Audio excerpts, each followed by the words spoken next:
Hello বন্ধুরা, কেমন আছো তোমরা সবাই? আশা করি সবাই ভালো আছো। চলে আসলাম আরেকটা নতুন রেসিপি নিয়ে। আজকে আমি রান্না করব ঝিঙে দিয়ে আলু। ঝিঙেটাকে আমি আগেই ছুলে রেখেছি।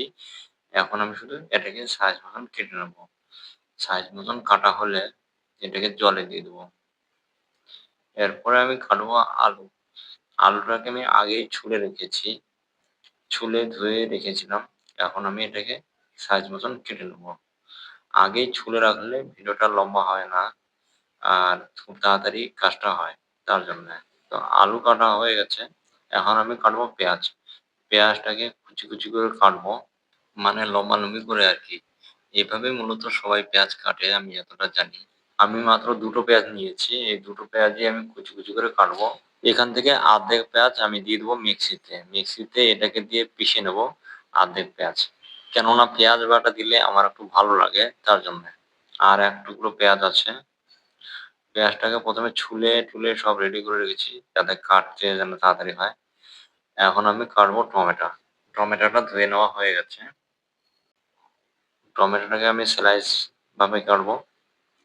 মাঝখানে ফালি দিয়ে আর লম্বা, লম্বা করে টুকরো, টুকরো করবো।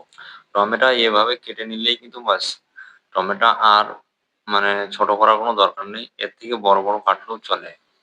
এখন আমি এই পেঁয়াজ আর টমেটো কাটাটাকে একটা থালে উঠিয়ে নেবো। এখন আমি মিক্সিতে নিয়ে নেবো আমার যেগুলো মসলা আছে, কাঁচা মরিচ আছে, শুকনো মরিচ আছে, একটা তেজপাতা আছে, একটু আমি কাটা পেঁয়াজ নিয়ে নিলাম। আর ডালচিনিও আছে। আদা, রসুন, ডালচিনি এই সবকিছু আছে। এখন আমি ইন্ডাকশনটা জ্বালিয়ে কড়াইটাকে গরম করে নিলাম। একটু তেল দিয়ে দিলাম কড়াইতে। তারপরে আমি দিয়ে দিলাম জিরা। জিরাটাকে ভাজা হয়ে গেলে আমি দিয়ে দেবো এখন পেঁয়াজ। পেঁয়াজটাকে ভাজবো আর ভাজতে, ভাজতেই এটাকে দিয়ে দেবো হলদি। পেঁয়াজগুলো ভালো করে ভেজে নেওয়ার পরে আমি দিয়ে দেবো ওই টমেটোগুলো যেগুলো কাটলাম সেগুলোকে।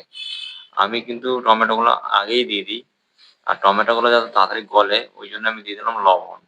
লবণ দেওয়ার পরে আমি যেটা মিক্সিতে বেটেছিলাম মসলাটা ওটাও দিয়ে দিলাম। তারপরে দিয়ে দিচ্ছি সবজিগুলো।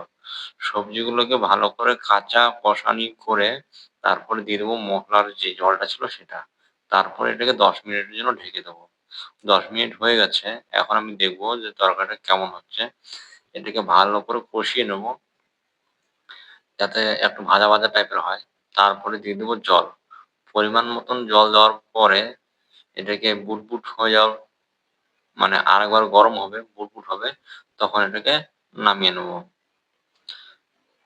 তো হয়ে গেছে আমার গরম হয়ে গেছে তরকারিটা আবার জল দেওয়ার পরে। এখন আমি আমার পরিমাণ মতন ভাত নিয়ে নেবো। ভাতটা একটু নরমই হয়েছে। আমি জানি না আমার ভাত সবসময় কিন্তু নরমই হয়। কে জানে কি হয়েছে। চলো আমি এখন খেয়ে দেখবো কেমন কি টেস্ট হয়েছে। আমি একা, একা রান্না করি, একা, একা খাই। আর যা যাবতীয় মসলা থাকে আমার আশেপাশে সেগুলোই আমি কিন্তু দিই। আজকের রান্না অবশ্যই ভালো হয়েছে। ভিডিওটাকে একটা লাইক করো, চ্যানেলটাকে সাবস্ক্রাইব করে দিয়ে পাশে থাকা বেল আইকনটাকে দাবিয়ে দিবেন। যাতে পরবর্তী ভিডিও আপনার কাছে চলে আসে। আজকের জন্য এতটুকুই। দেখা হবে পরের ভিডিওতে। ততক্ষণের জন্য টাটা, বাই, বাই।